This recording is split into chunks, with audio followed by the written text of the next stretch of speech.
मंडला ज़िले की निवास तहसील में इस वक्त हम मौजूद हैं और निवास तहसील में ये एसडीएम कार्यालय भी आप देख सकते हैं। एसडीएम साहब हैं यहाँ पर बैठे हुए हैं।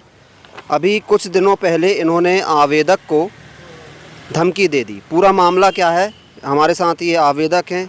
क्या नाम है आपका और क्या है पूरा मामला? सर, मेरा नाम नरेंद्र कुमार रैदास है।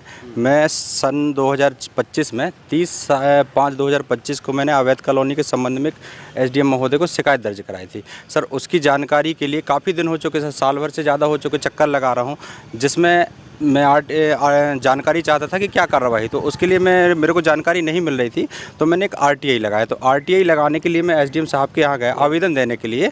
पहले तो बाबू के यहाँ गए, तो बाबू कहते हैं कि पहले इसको मार्क करा के लेके आओ। तो मैं मार्क कराने गए, तो एसडीएम साहब कहते हैं मार्क कराना मतलब क्या होता है? उसमें वो एसडीएम साहब को दे दो। मतलब वो आवेदन पहले एसडीएम साहब देखेंगे, उसके बाद फिर वो हम अपने उसमें रिकॉर्ड में रिसीव करेंगे। ऐसा कोई नियम है क्या? अब नियम तो आवक जावक में जाके अपन आवेदन दे सकते हैं, पर ऐसा कोई नियम नहीं। पर उसके बाद भी बोले तो मैं न गया। तो एसडीएम साहब ने कहते तुम बहुत नेता बन रहे हो और तुम्हारा प्रकरण भी मेरे न्यायालय में चल रहा है, मैं ऐसा आदेश कर दूंगा कि तुम चक्कर लगाते रह जाओगे। तो ये खुला विरोध, धमकी देने वाला शब्द है सर। और आरटीआई लगाना, अगर मेरा नेतागिरी करना है तो वो गलत, मैं ये तो गलत नहीं किया सर मैंने आरटीआई लगा के। भाई मैं आरटीआई आपने जो लगाई थी वो अपने प्रकरण के लिए लगाई? प्रकरण की जानकारी के लिए लगाया था मैंने। क्या हुआ अभी तक? अभी तक 1 साल से क्या निराकरण हुआ, इसलिए मैंने आरटीआई लगाया था। तो एसडीएम साहब के सामने ऐसा दबाव दे रहे हैं मेरे को, या डराया धमकाया जा रहा है।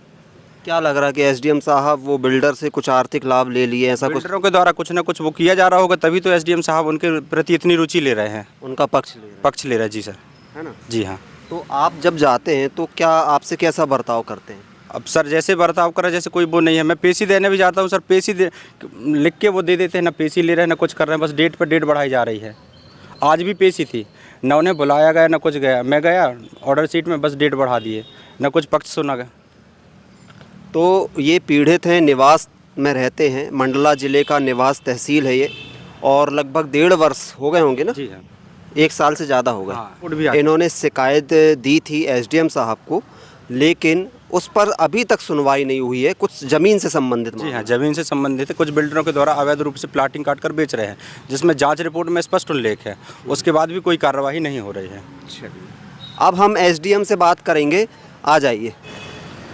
निवास तहसील में ये इनका कार्यालय है, सीएल वर्मा जी का। आरोप है कि इन्होंने सीधी सीधी धमकी दे दी। चलो आ जाओ।